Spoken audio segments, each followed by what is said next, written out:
Welcome to Pop and Lock. I'm Natalie Dowzicki. And I'm Landry Ayers. They've added words to our dictionaries like Shakespeare. They're responsible for a boom in the animation industry, and they are America's longest-running sitcom, having been renewed for a now 34th season. Joining us to discuss the one, the only, The Simpsons, are two returning Pop and Lock guests and Simpsons mega fans. Director of Health Policy Studies at the Cato Institute, Michael Cannon. How are you, Landry? And Associate Professor of Philosophy at the College of William and Mary, Chris Fryman. Hi, good to be here. Between Bart Simpson appearing on any type of print possible, Portland recently naming a major bridge after Ned Flanders, Spider-Pig becoming a national icon, and all that the show has done for animation as an industry and art form, how and why did The Simpsons go from just a show to a pop culture sensation? Oh, God, there are lots of things went into that. That's a loaded question. First, here you go. Yeah, there's the first has to be a fantastic set of talent, all converging in one place in some bunker in California, where they started spitting out these first cartoon shorts in 1987, and then a regular animated series on primetime TV in January of 1990. The people who make The Simpsons, the writers from the very beginning, and the voice talent are really just amazingly talented people. And they all came together in one place and time with this medium that had been used before. Obviously, there was lots of animation on television before 1987 and January of 1990, but no one had really explored the potential of animation, of animated TV, the way the creators and the talent on The Simpsons did. I mean, they took it in directions that no one ever had. They made a cartoon for adults that wasn't adult in the sense of being inappropriate or anything like that for primetime, but adult in the sense of being very cerebral.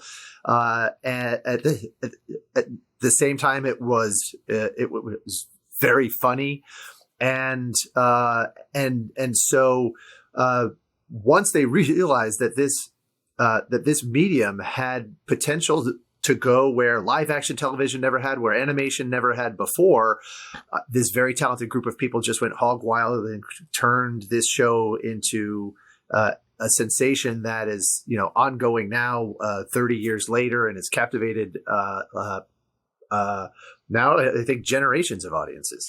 Michael, can I ask you, did you know those dates off the top of your head, or did you research them before you did the podcast? I'm just curious. I did my research, at least that much research. I also Cannon, I want to put you on the spot. Did you watch the first episode the day it aired? You mean on the Tracy Ullman show? Yeah. No. So January of 1990, the first full episode. True confession time. When it came out on the Tracy Ullman show, which I watched occasionally, I didn't think much of The Simpsons. I thought they were a little weird. And even as I look back on the first, so I don't remember if I saw the first episode that aired, and when I look back on the first season, you could see the potential of the show, but they hadn't really hit their stride yet. I don't think they really did that until maybe the third season. And so I didn't know what I was looking at the time. I thought it was funny. And when I go back and look at the things that the first season now, I still think it's funny, but no, I was not like a diehard fan from the beginning. I still remember, one of the shorts of the Tracy Ullman show where they did a riff on things that parents say to their kids when they're tucking them in at night, and how they're actually kind of terrifying. The rockabye baby on the treetop lullaby, and and Bart is asking Homer existential questions about what is the human mind, and it's just way over Homer's head. And he says, "What is mind? Doesn't matter. What is matter? Never mind." And so I remember that from watching it the first time, but again, was not then the huge fan that I am now. because I didn't realize what I was looking at yet, and they didn't realize what they were sitting on yet. That's got to be the influence of all those Harvard writers, those jokes, I think. And I agree. I think that the third season is probably actually when I started watching as a kid. So I think a lot of people didn't quite know what to make of it, even in the third or fourth season, where people had this impression it was this really vulgar, sort of dangerous show. I think maybe Barbara Bush or someone, said that the Simpsons family was a bad influence. And so there was a period of time in my childhood where I wasn't permitted to watch the Simpsons. But then, then my parents watched it and they saw that it was not just that it was funny, but that it was actually like kind of heartwarming in a lot of ways, particularly in the early seasons. There was a lot of family togetherness and that sort of thing in the show.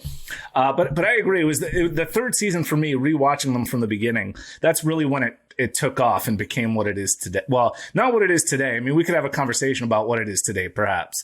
Oh, don't worry. We will. Okay. I'll say what it was at its peak, I'll say. It does make me feel good to hear that someone else was also at one point not permitted to watch this television show, because I was certainly in that camp. And I knew other people that sort of had similar situations or their parents were wary, but I also knew a ton of kids whose parents were like, yeah, it's The Simpsons, it's a cartoon, or, it's hilarious. But I was certainly in the camp that The Simpsons were something that what I was not allowed. It was for adults. But I feel like I missed the cutoff for like getting a taste of it, or they basically just came in, and my parents didn't watch The Simpsons either. So they didn't know why I wasn't allowed to watch it. They were like, it's just not for kids. So I grew up thinking The Simpsons was this vulgar television show, completely inappropriate. They're cursing all the time. It's violent. It's sexual. And then I went back and, my parents eventually were like, oh, yeah, I mean, it's not that big of a deal. I mean, I guess if you want to watch it, you could. But, we weren't fans. And so I look back and I learned that people were just like, Bart Simpson is a bad influence on children and he might misbehave. And I'm like, this is what we worried about in the early 90s? Honestly. Eat My Shorts was scandalous. Yeah, exactly. Yeah. I'm like, Eat My Shorts, that's nothing these days. So was there something that fueled this backlash? I know Chris had mentioned like possibly Barbara Bush or something, but like what cultural context are we working with at the start of The Simpsons that both sort of created the what it wanted to be and what it could be, and also how people reacted to it? Let me give you a little bit of the cultural background of the United States through my own story, and I can one up both of you here. But my parents also forbade me to watch an animated television show, but it was not The Simpsons. It was the Flintstones.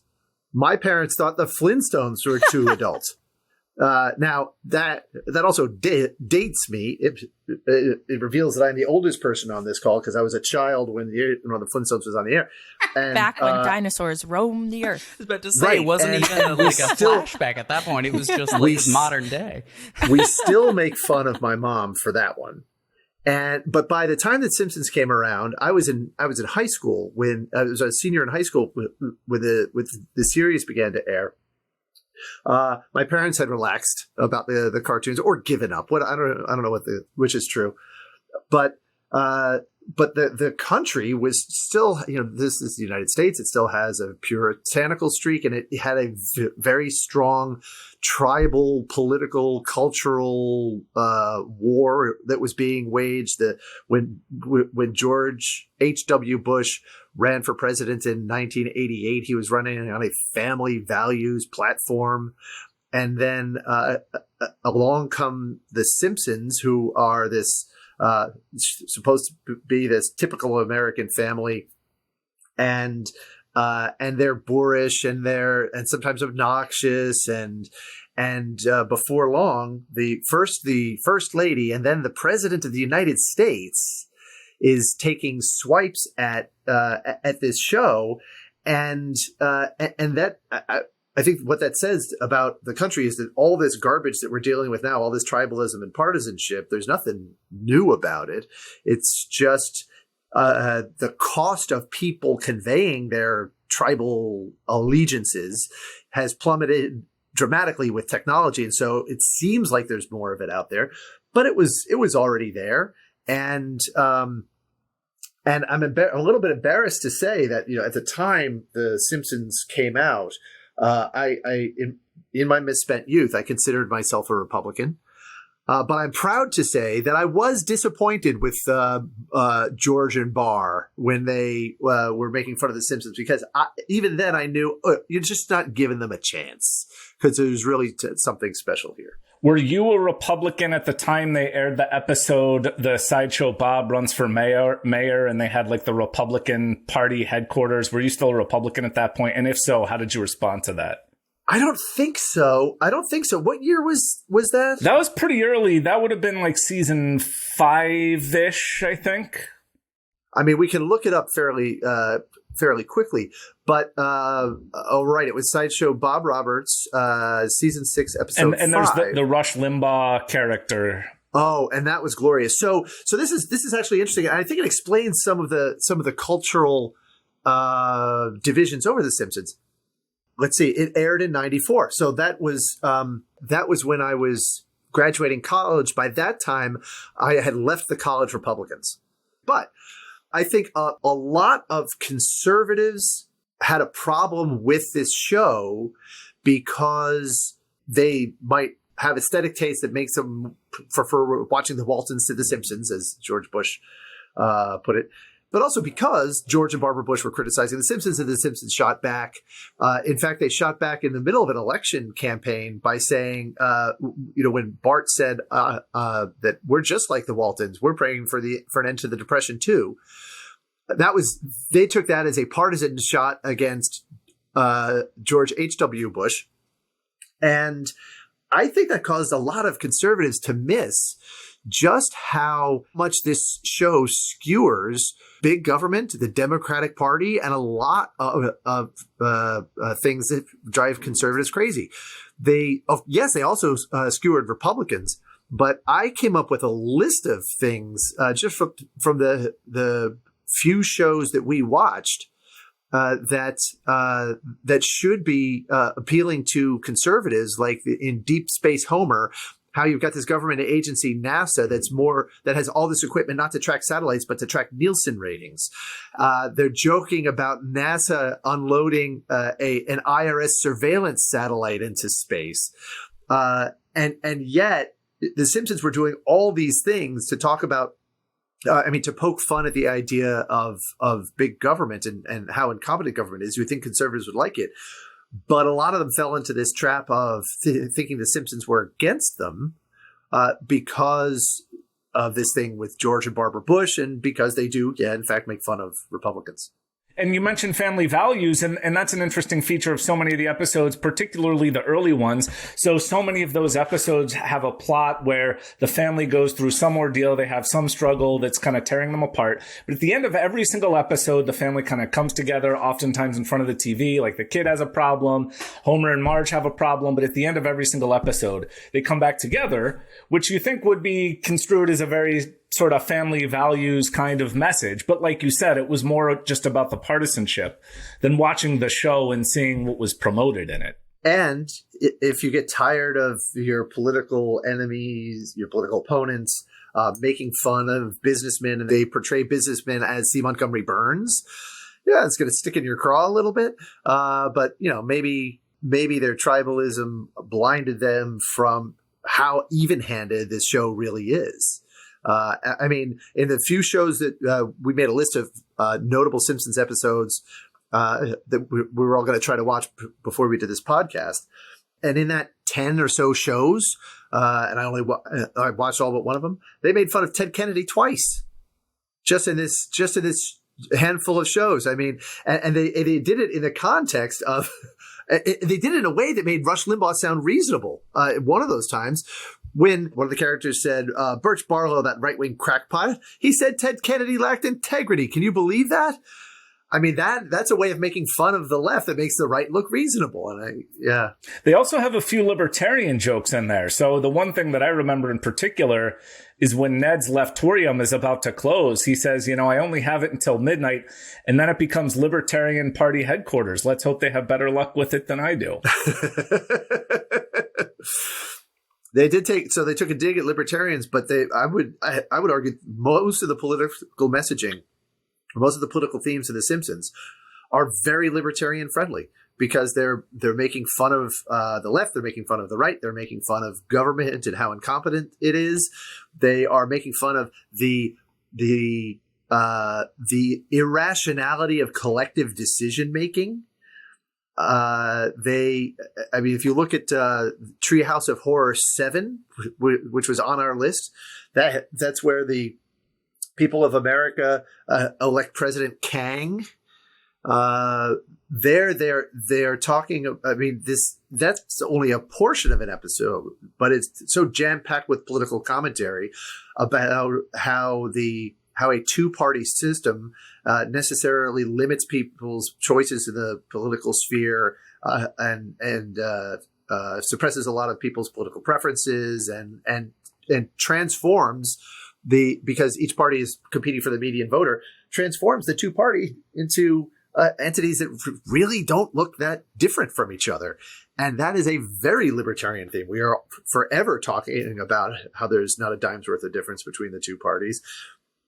And they even have those classic lines where someone says, well, I believe I'll vote for a third party candidate. And Kodos or Kang, I forget who, says, go ahead, throw your vote away. Yeah. And then the classic line where Marge asks, once they're enslaved by President Kang, and Marge asks, why am I even building this space weapon to point at a planet I've never heard of? And Homer says, don't blame me, I voted for Kodos.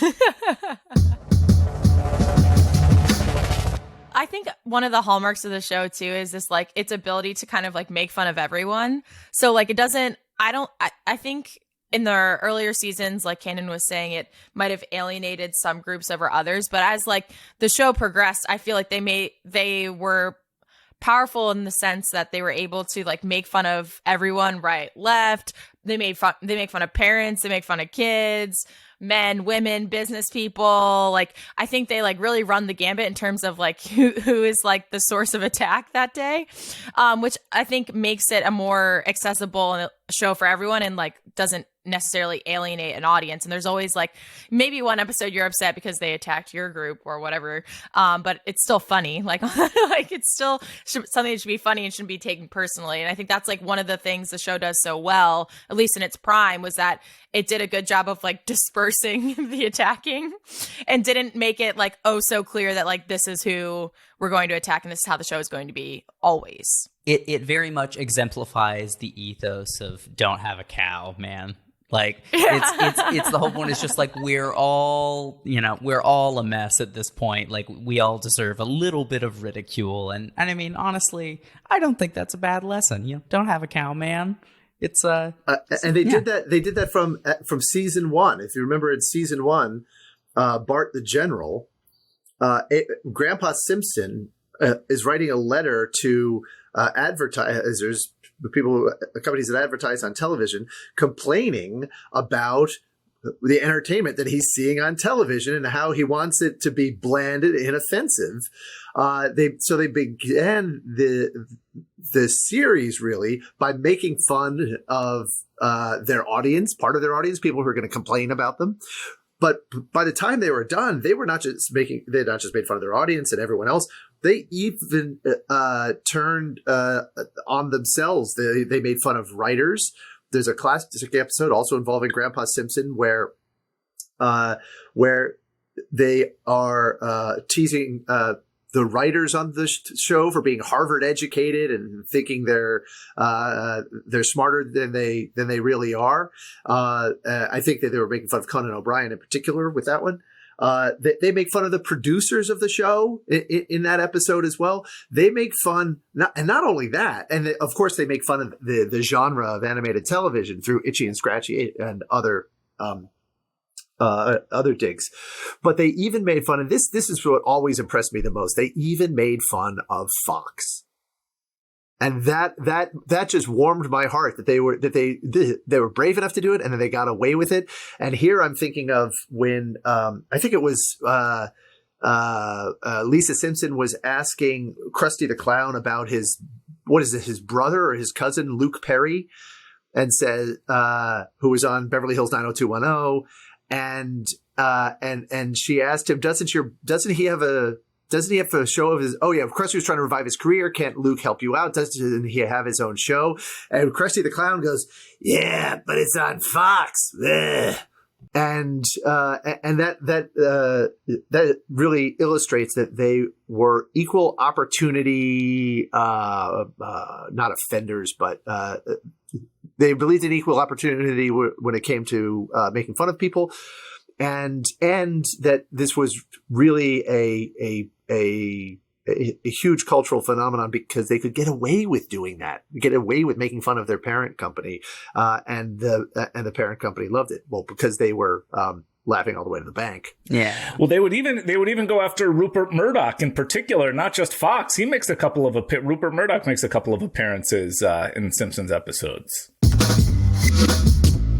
A lot of commentary, and specifically very recently, within the past few years, has centered around what the Simpsons mean and how they were meant to exemplify, like someone had mentioned before, the typical American family. Springfield itself is closest to Matt Groening's hometown in Oregon, for instance, but there are 34 Springfields in like 25 different states in the United States, which apparently is also not the most common name for a town in the U.S. There are apparently places that have more common names, but it's certainly meant to represent anywhere USA, in the sense that like a Pawnee, Indiana is attempts to feel like that, even if it doesn't always quite capture what any place could be.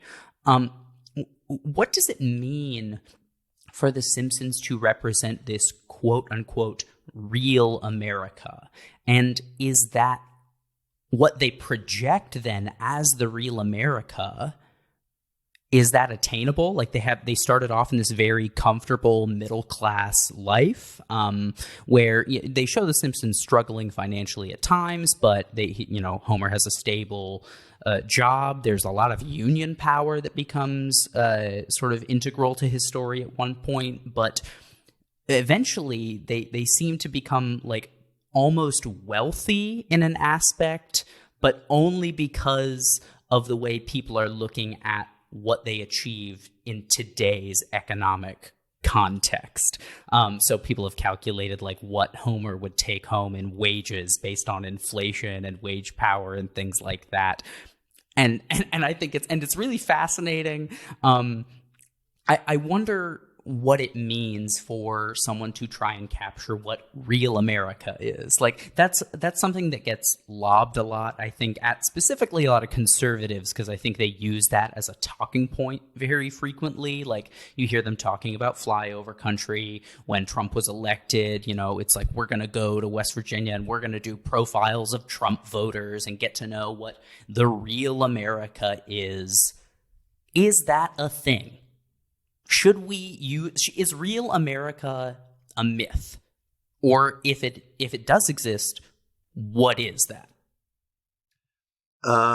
330 million is a really big number.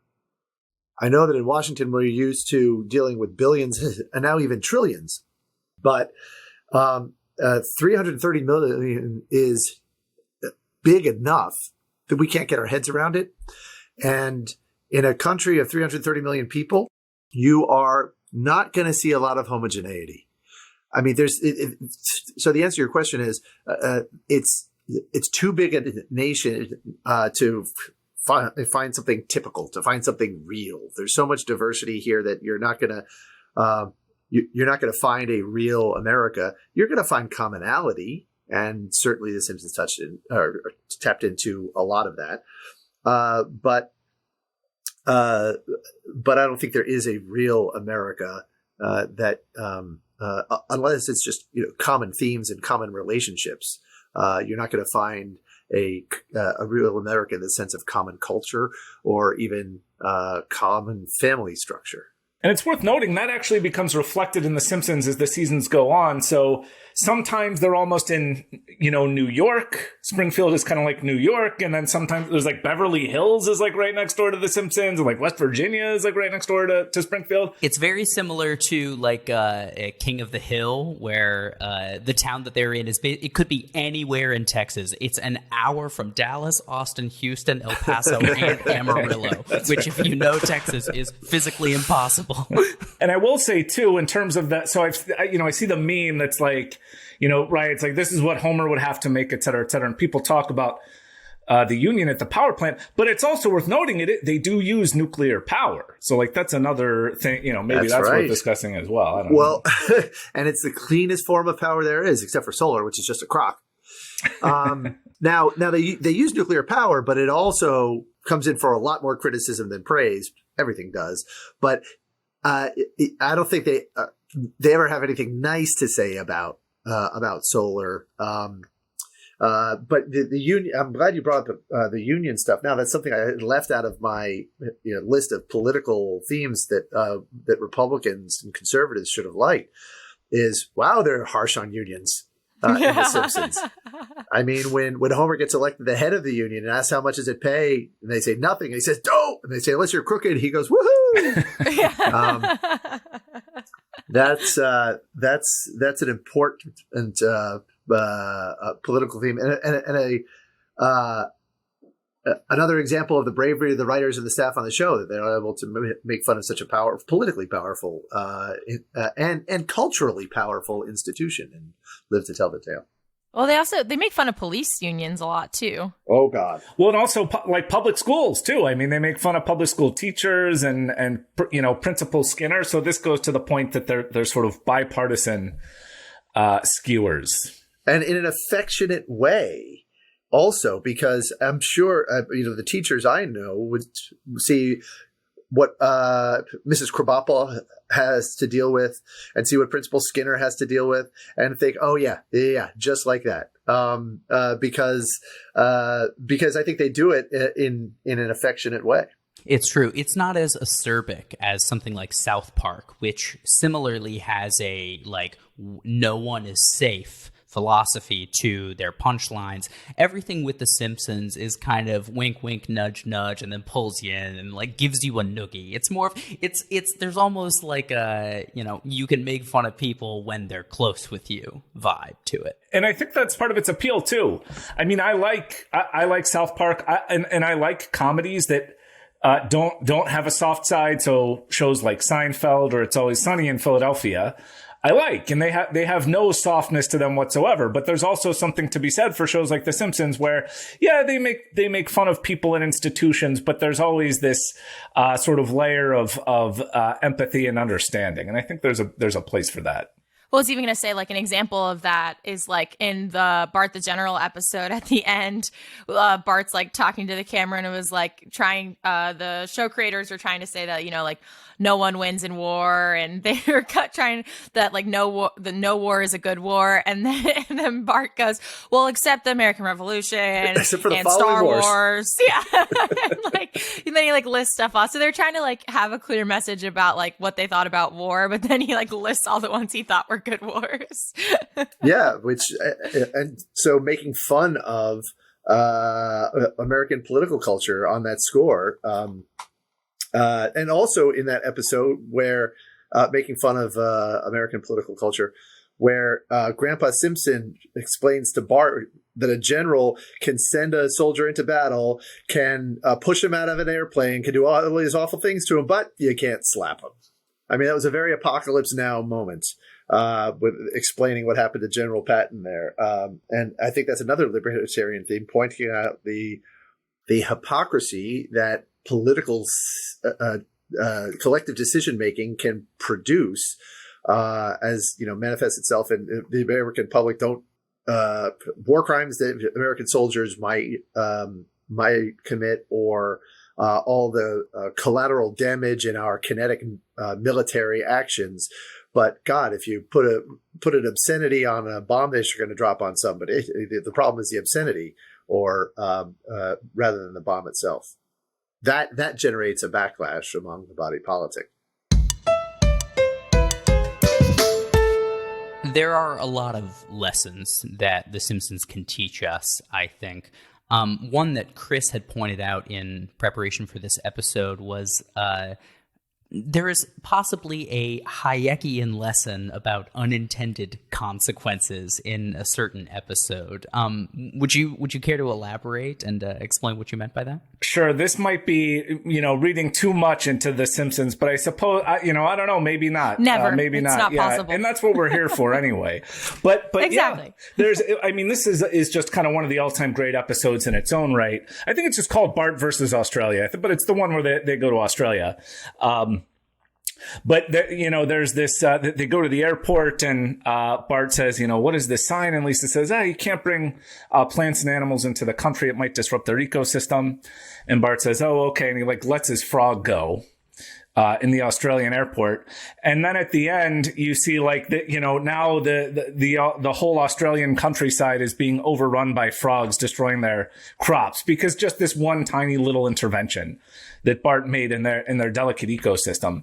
And it strikes me that there's a kind of Hayekian lesson there about unintended consequences and complexity. That's something that might seem sort of like a trivial intervention into the economy can have really huge and negative unintended consequences. And that's, some people have pointed out this parallel before between ecology and economics, that they're both, complex, delicate systems. And it's just really hard to know how a very small change can have larger impacts on the system. And so even though that's not, not about Hayek exactly, the frog case, I think there's a lesson to be learned there. And I think you're right. I think it's a lesson they tried to drive home a couple times. In addition to that, in Treehouse of Horror 5, you remember Homer travels back in time and altered the future in ways that he didn't like. Some ways that he did, but he went back into time before it started raining donuts. And then began, stepping on every dinosaur he could find, to try to change the future. And the lesson there is, tiny, small decisions can have big unintended consequences over time. But maybe the best example I think of this is also probably the most libertarian episode of The Simpsons ever, which was Homer versus the 18th Amendment, when the town of Springfield decides to not reinstate prohibition, but they found that, the town charter has always prohibited alcohol. And so they decide to enforce that. And it came after St. Patrick's Day and a lot of drunken tomfoolery.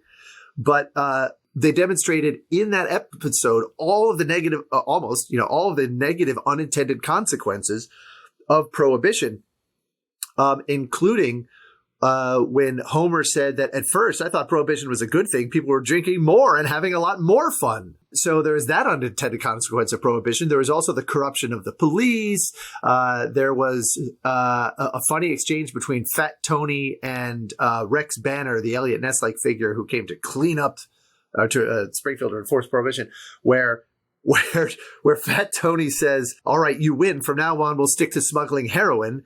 And Rex Banner, the policeman, says, "See that you do." Because that's another unintended effect of prohibition is when you prohibit certain substances that, psychoactive or what have you, substances that people want to put in their bodies. You create an incentive for them to make those substances more potent so that they're more easily concealable, and also, as it happens, more dangerous. They go through all sorts of unintended consequences of prohibition in that episode before they realize.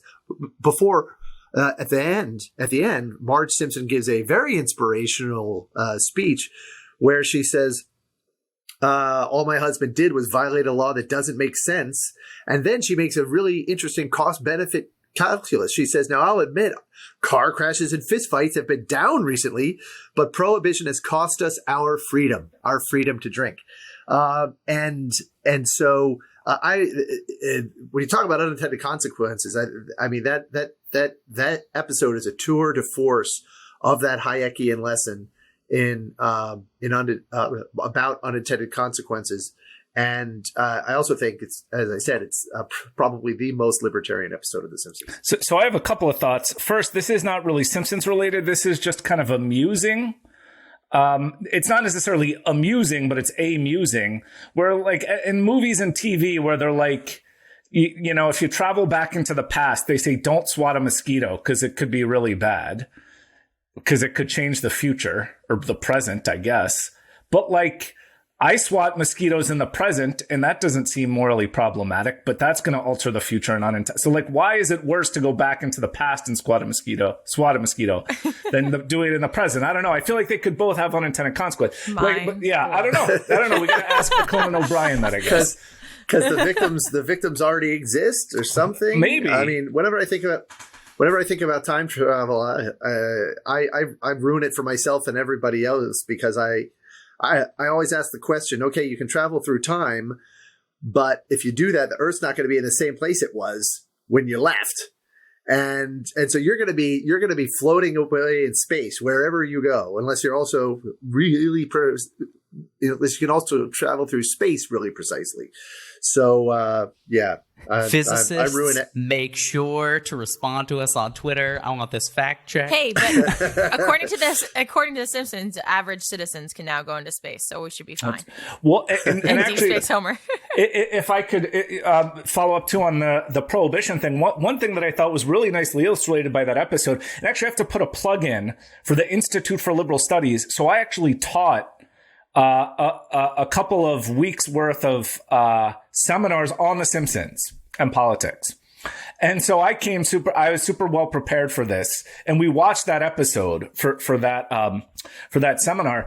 And one thing that really stuck out is how it illustrates the Baptists and bootleggers dynamic, which was, of course, part of a driving force of prohibition itself, where you have, I think it was like literally Helen Lovejoy is like, won't somebody think of the children? Like they're getting drunk. It's terrible. There are these moralizers who want prohibition. And then, of course, you have the people who profit off of the prohibition, like Homer in this episode. And of course, this was actually the dynamic in prohibition in the United States. I thought they did a really good job of actually nailing how that works.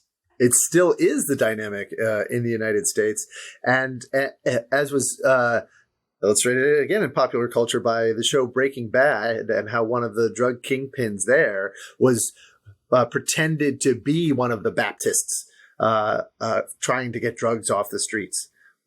Because he knew that it was good for business. Prohibition was good for business. I just thought it was downright hilarious that they were smuggling the beer into the house in bowling balls. Like, it just didn't make any sense to me. I was like, of all things, like, why?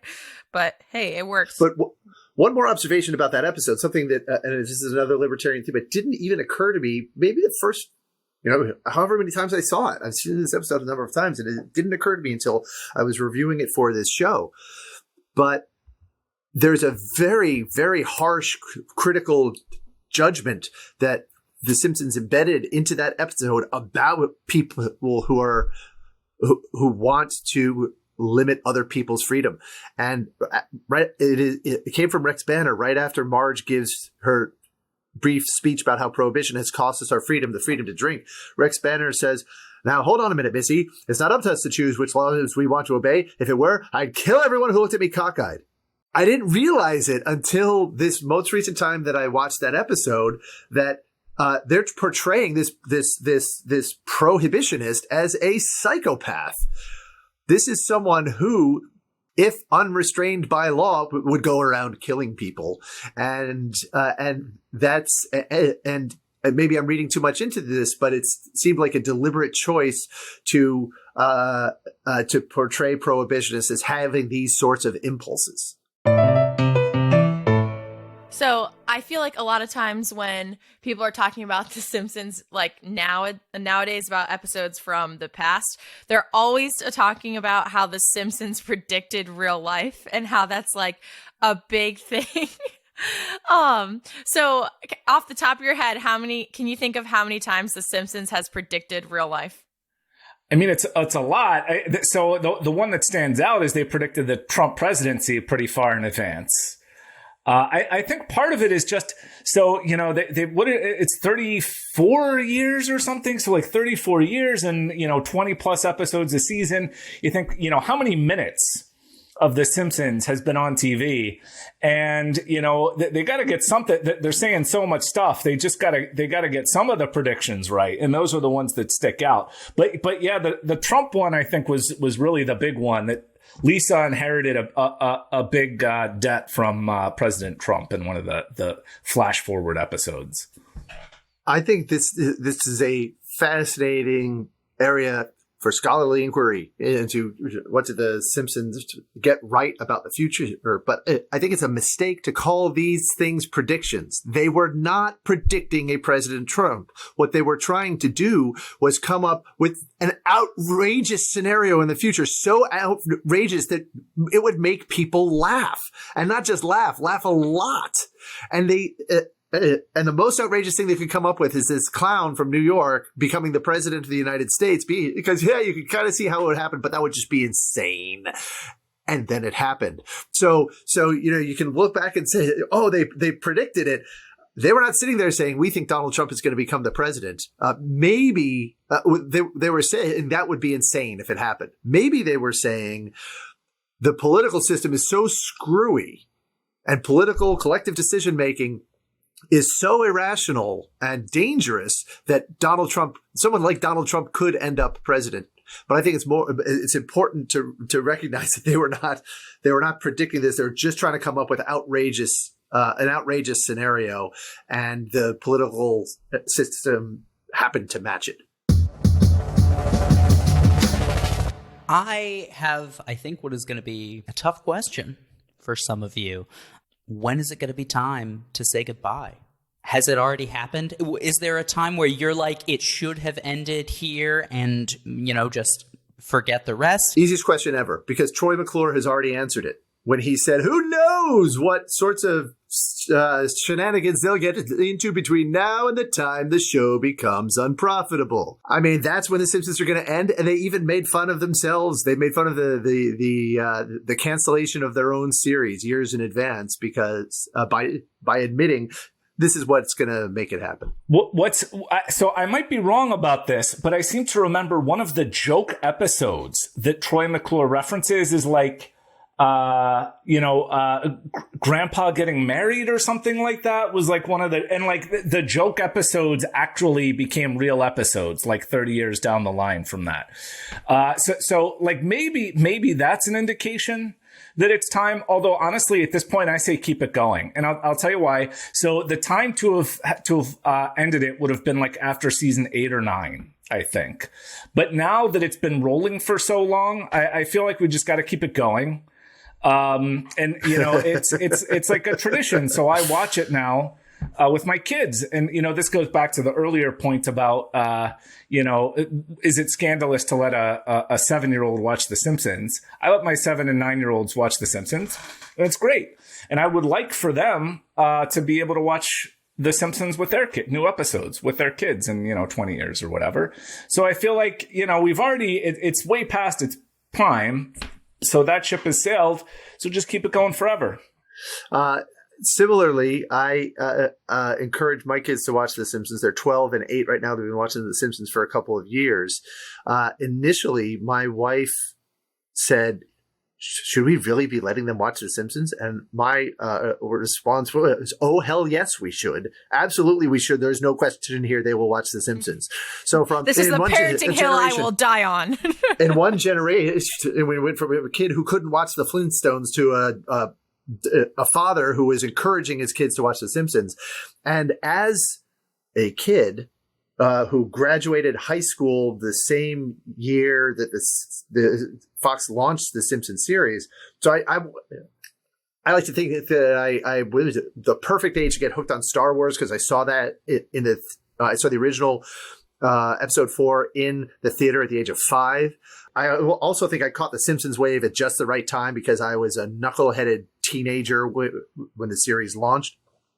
And to be able now, as a middle-aged father of 3, to go home and hear my kids quote classic Simpsons episodes to me, I mean, Oh, this is and I would love for my kids to have the same experience with their kids, and even with new episodes, if they're able to keep the show profitable.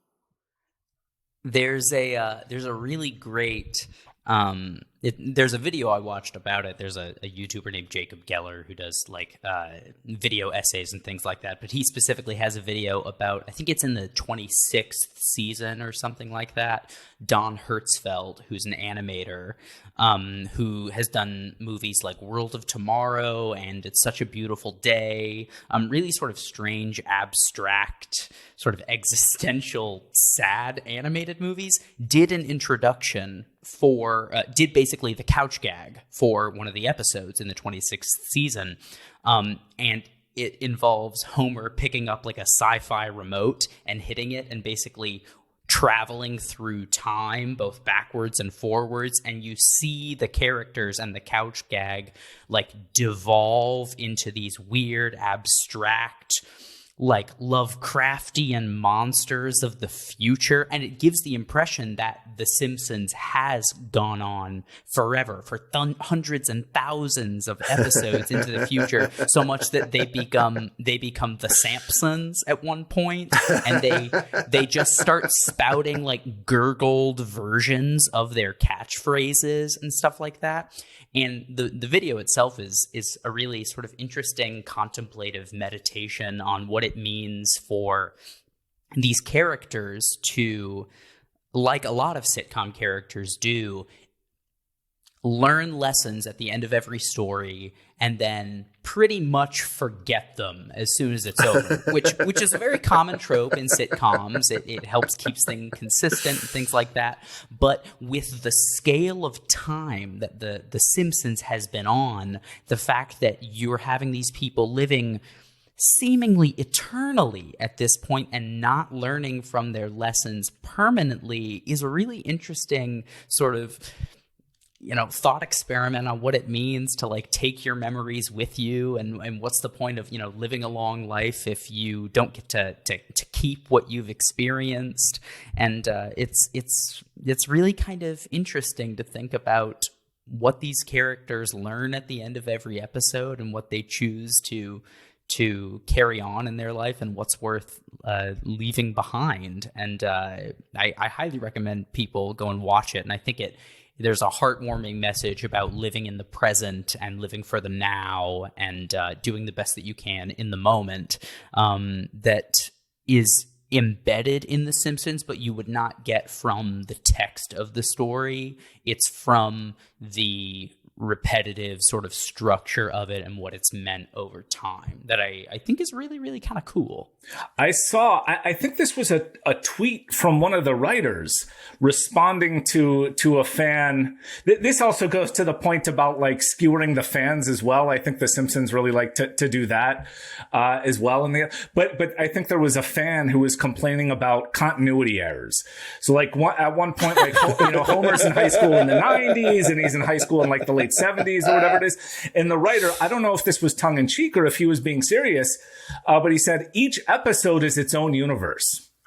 And so this would be an explanation for why they never learn, because each episode is just its kind of self-contained world. And then the next episode you see they're actually different. And I will say too, maybe I shouldn't even publicize this, but this is how old I am. When I started watching, I was like more or less Bart's age. And now I'm Homer's age. So I've like lived the arc from Bart to Homer, and I hope I've learned more than the characters and internalized, more of these lessons than the characters. But I myself have had all that time pass. Which would make me the Grandpa Simpson of this episode. We were inching up to that. I figured I'd just make it explicit. I was curious what your kids' favorite episodes are. Like, do you go back and watch like earlier seasons, or do you watch them like right now? So a couple of things. So my son, I was very proud when he made this observation. He says, the new episodes have better drawings, but they're not as funny. And I thought, that's spot on. The episode that my kids, both of my kids always like to return to is, what is it called? I think it's called something like You Only Move Twice. It's I'm forgetting all the, like Hank Scorpio, I think is, the guy where the Simpsons move to the new town, and it's kind of like a James Bond parody, which is a pretty good episode. It's like not my favorite episode, but for some reason my kids really like that one. I think my boys like the show more than my daughter does. And they gravitate toward the episodes where Bart is at his most, puckish or pluckish. And so the one that I most often hear about from them is Bart versus Australia. And they love the part where Bart plays the adults, for fools right in front of their faces, right after he told them he was going to do it, and they don't even notice. It comes when they explain to Bart that he is going to have to go to Australia and apologize for a collect call that cost some Australian family thousands of dollars or something. And he said, all I have to do is go to Australia and give a phony apology. I'm great at phony apologies. And Marge says, Bart, and he says, I'm sorry. My son is frequently quotes that one back to me. I think that's his favorite episode. Like Bart's shirt said, adults suck, then you become one. And one thing we haven't talked about in terms of how long it's going to go on, what happens when they lose IP protection and then anyone can create a Simpsons it's going to be one of those Mickey Mouse scenarios. The Simpsons cinematic universe is what's going to happen. they're gonna keep extending the copyright so that they can keep milking that cow. And now for the time in the show where we get to share all of the other things that we've been enjoying with our time at home. This is Locked In. So, Cannon, Chris, what else have you been watching, reading, playing, doing with your free time other than devouring Simpsons? So right now I'm I'm not quite in between shows. I'm waiting on each new Ted Lasso, waiting with bated breath, because I made the mistake of not waiting until the season was over or the series was over and then binging. And so now I'm in this weird place where it feels like it's, the 1990s again, where I have to wait for the right day of the week for a show to come out. On the other hand, it's not really a mistake because Ted Lasso is just really that good. And in this, what are we in the second season now? There's a turn that I think some viewers have criticized, but that just makes me like the show that much more. And so I'm loving it. And I think I'm actually, I got I'm a show behind. I got a notification at 12:30 a.m. this morning that today we're recording on a Friday, that today's episode is available. And so I'm very excited to see that. But I'm also excited to hear what other people are watching, because I don't have something to binge right now. I've heard very good things about it, but I've never seen it. So I don't, but it's on Apple TV, right? See, this is the thing, the proliferation of the streaming services. I can't keep up. Although so I did, and this actually I think maybe speaks to the original question. So I did surrender and get the HBO streaming service. And so I've been watching some shows on that, and they're actually older shows, but I think they're underrated. And so I'll give you two. One is Reno 911, which is just really, really fun. I had forgotten how funny it was until I started rewatching it. The first couple seasons in particular are just great. So I highly recommend that.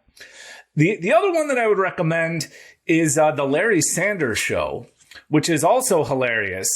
And it's kind of ahead of its time. So it's about this guy. He's like a late night talk show host. But as far as I know, it was one of the first shows that did it documentary style. So it's not quite like The Office where they have interviews, but it's kind of like, Arrested Development or Curb Your Enthusiasm, where it's kind of like shot in that style. And it's super, super funny. And it was funny throughout the entirety of the 5 or 6 seasons or whatever it was, and those are both on HBO, and they're quite binge worthy. So if you do have that service, I would recommend both the Larry Sanders Show and Reno 911. If I can jump in on the HBO part, I started watching Hacks, which is about an older Joan Rivers type comedian who's sort of the queen of Vegas. And that is enjoyable. It's fun. It's funny. Kind of bubblegum. I wouldn't say it's a Ted Lasso, but if you're looking for something, you might check that out. Yeah, I just watched Sharp Objects on HBO. It was good. I mean, it's pretty dark. It's based off of a book by the same name, and it's the author who also did Gone Girl. Yeah, so it's like kind of dark like Gone Girl, but a completely different story and narrative.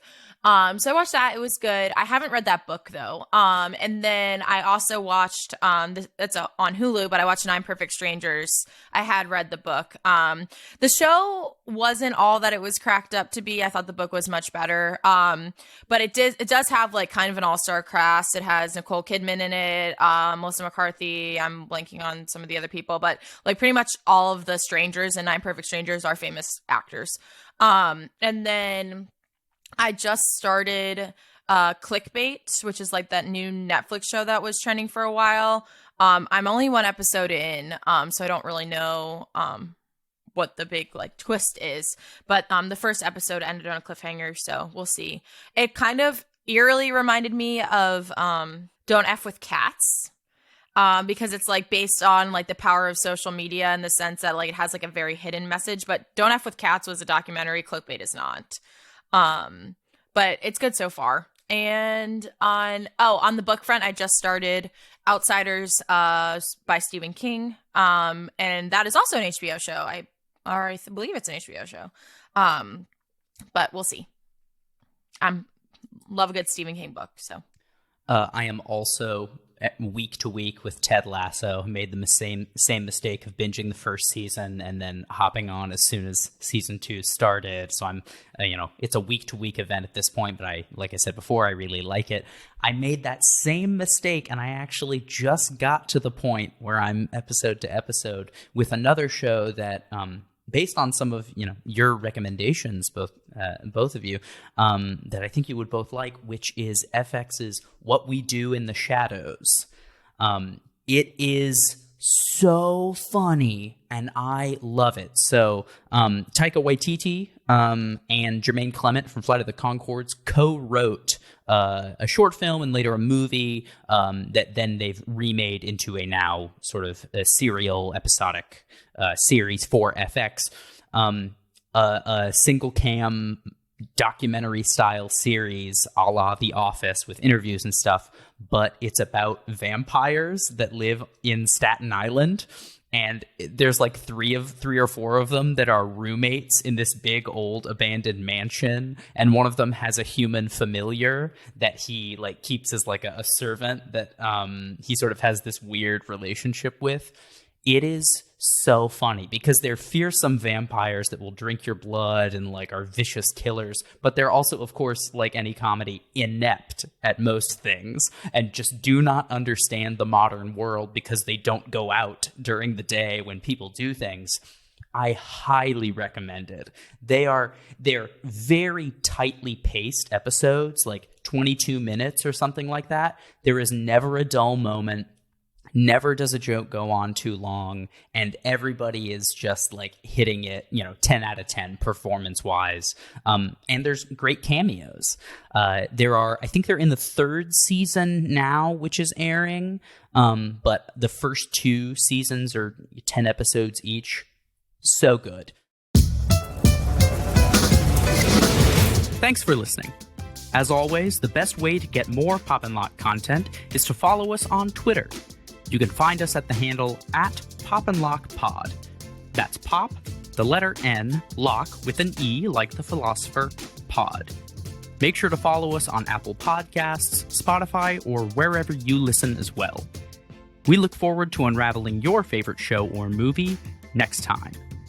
Pop and Lock is produced by me, Landry Ayers, and is co-hosted by Natalie Dowzicki. We're a project of libertarianism.org. To learn more, visit us on the web at www.libertarianism.org.